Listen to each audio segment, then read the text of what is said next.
میری آج کی تقریر کا عنوان ہے رمضان اور قرآن۔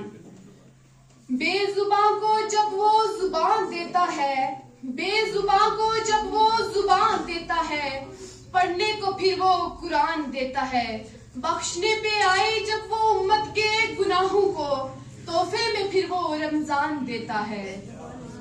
زندگی کی بساط میں کبھی جیت میں تو کبھی مات میں، رنگ و نور کے میل میں، موت و زیست کے کھیل میں، اس بات کی دلیل ہے کہ کوئی ہے جو انسانوں کی تخلیق کے بعد انہیں اشرف المخلوقات کا درجہ عطا کر ان کے سامنے فلسفہ اسلام کو رکھتا ہے اور پھر ان سے یہ کہتا ہے کہ بھوک پیاس کی شدت برداشت کرو تاکہ تم متاکار بن جاؤ، سپاس گزار بن جاؤ۔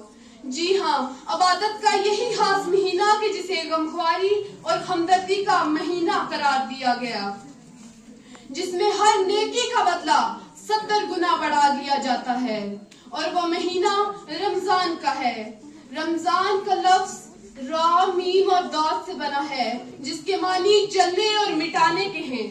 جس طرح سے آگ کسی چیز کو جلا کر راکھ کر دیتی ہے، یہ مہینہ مومن کے گناہوں کو ختم کر دیتا ہے۔ یہ مہینہ تمام مہینوں کا سردار ہے، اور اسی مہینے کی 27ویں تاریخ کو اللہ تعالیٰ نے قرآن پاک کو آسمان سے زمین پر اتارا۔ جی ہاں ناظرین اکرام، یہی ماہ رمضان کا مہینہ کہ جس کا پہلا عشرہ اپنی رحمت سے بنی آدم کو ڈانپ لیتا ہے، دوسرا عشرہ بنی آدم کے دلوں کو جہنم کی آگ سے نجات دیتا ہے، اور پھر تیسرا عشرہ انسان کو اس کے گناہوں سے اس طرح پاک کر دیتا ہے کہ گویا ابھی ابھی پیدا ہوا ہو۔ ہاں، یہی ماہ رمضان کا مہینہ کہ جس میں شب نزول قرآن ہے، یوم بدر بھی ہے اور یوم علی بھی۔ اسی پاک مہینے میں تمام کائنات کمال دنیا کے لیے جو معجزہ پایا اور تمام کتابوں کے سردار کو پایا، جو خالق کائنات کمال دنیا کے لیے معجزہ ہے، سینوں میں محفوظ ہو جانے والا کلام، حق اور پیغام، حق اور سچائی کا پیغام ہے، غرض تمام انسانیت کے لیے خیر ہی خیر ہے۔ تجھ پہ صدقے جاؤں رمضان تو عظیم و شان ہے، تجھ پہ صدقے جاؤں رمضان تو عظیم و شان ہے، کہ خدا نے تجھ میں ہی نازل کیا قرآن ہے۔ قرآن پاک کی عظمت اور شان کو لفظوں میں بیان کرنا گویا سورج کو چراغ دکھانے کی مانند ہوگا۔ الغرض قرآن کریم فرقان حمید وہ واحد کتاب ہے کہ جس کا ذمہ خود اللہ تعالیٰ نے لیا، اور یہی وہ مہینہ ہے کہ جسے پیارے آقا دو جہاں محمد مصطفیٰ صلی اللہ تعالیٰ علیہ وسلم نے ہمارے لیے جہنم سے ڈال بتایا ہے۔ ہم بہت خوش قسمت ہیں کہ ہمارے لیے اس مہینے کی آسمانوں کے دروازے کھول دیے جاتے ہیں۔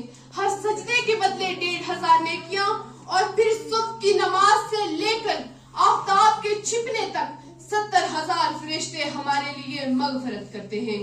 ہاں، ہم بہت زیادہ خوش قسمت ہیں، بہت زیادہ خوش قسمت ہیں، کیونکہ ذرا تصور کریں، جب روز قیامت تمام گزشتہ اقوام کے 1000 سال عمریں پانے والے اللہ کے فرمانبرداروں کی نیکیوں کا ڈھیر لگا ہوگا، تب جناب اعلیٰ، تب امت محمدی کے خوش نصیبوں کو یہ معلوم ہوگا کہ ان کی ہر سال کی شب قدر کی عبادت گزشتہ اقوام کی 1000 سال پانے والے ان فرمانبرداروں کی نیکیوں پر حاوی ہو چکی ہے۔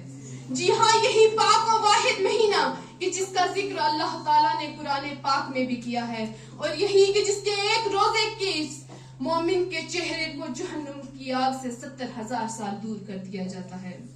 کیونکہ افطار کی اطاعت کا مزہ اور ہی کچھ ہے، افطار کی اطاعت کا مزہ اور ہی کچھ ہے، اس مائے محبت کا مزہ اور ہی کچھ ہے، جو بدن کا باطن کو کیے دیتی ہے روشن، اس بھوک کی شدت کا مزہ اور ہی کچھ ہے۔ دن بھر کی جگالی کہاں پائے گا کوئی، افطار کی لذت کا مزہ اور ہی کچھ ہے، کہ افطار کی لذت کا مزہ اور ہی کچھ ہے۔ شکریہ۔